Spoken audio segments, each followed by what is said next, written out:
Did OpenAI's model really go rogue and hack into another company? On July 16th, OpenAI had revealed that one of its models that it was testing had connected to the internet and hacked into Hugging Face's network. This is wild, given that it was able to bypass OpenAI's controls, connect to the web, but then also managed to obtain access into Hugging Face's database. Thankfully, Hugging Face had detected interference in its network and managed to contain the model. But this is the thing that should concern you even more. Hugging Face had announced that there had been interference in their network days before OpenAI even realized that it was of their own doing. Days. This is a complete and utter failure in monitoring. And then the crucial point, and we might explore this in a bit more detail, is that in none of the three cases was anyone or anything watching in real time what it was doing. So if you think back to the basic concept of a test, we've all done tests at school. And during a test, you're supervised so that you don't cheat. So you don't do things you're not supposed to. In none of these cases in real time was anybody or anything watching what these things were doing. Think about that. If you sit an exam, there's an invigilator in the room watching over you, making sure you're not cheating or looking at your notes.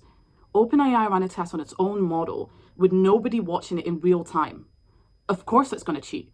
It was given a set of instructions and it did what it needed to do in order to answer the test. Their lack of monitoring and nobody watching this happening in real time is a control deficiency. Simple as that. And once OpenAI realized what had happened, they didn't exactly come out apologetic. OpenAI released a joint press statement with Hugging Face. And I quote, they stated in that press statement, "We consider this incident to be an unprecedented cyber incident involving state-of-the-art cyber capabilities and are responding accordingly." State-of-the-art cyber capabilities. It's such a strange way to describe your own model breaking into a different company's servers. They're pushing their narrative that their models are one step closer to AGI and they're just these amazing, intelligent beings. Quite frankly, they spun this story so that it makes them look good.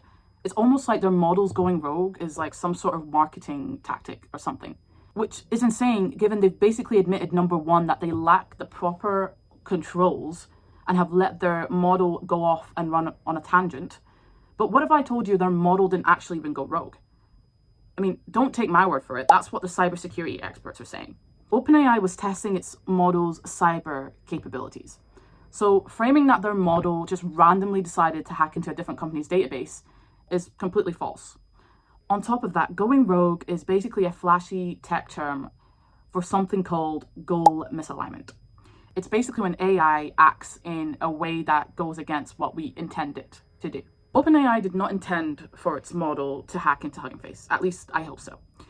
But the model did so because it was just a way of it achieving its goal. But imagine you run a company and you've got a sales team and you set them a target that they need to achieve every quarter.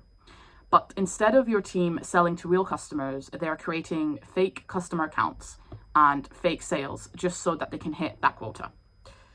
That's basically what this is. Except OpenAI would never announce that their sales team is faking numbers. That's obviously a bad look.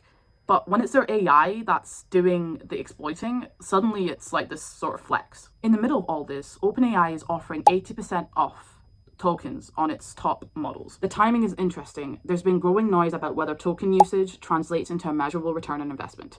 And now Chinese open source models are becoming more popular and are eating into their market share. A control failure turned into a capability flex is exactly what they need right now. But one thing's for certain, and it's that we need stronger regulation on AI, and that is a complete understatement. There's no business on earth that would use a control deficiency as a way of marketing for its products or services. And it's not just OpenAI. Anthropic had also released a press statement basically admitting that their own models have gone rogue. So did OpenAI's model go rogue? Not really. It did exactly what it was instructed to do, just not in the way that anyone intended. Thank you so much for watching, and if you found this useful, please give a like and subscribe. But before you go, just a quick one. I run Thrivebase, an AI cost optimization business where I help founders get the right models on the right tasks. If that's something that interests you, please click on the link below and book a call or visit my website for more information. With that being said, thank you so much, and I'll see you in the next one.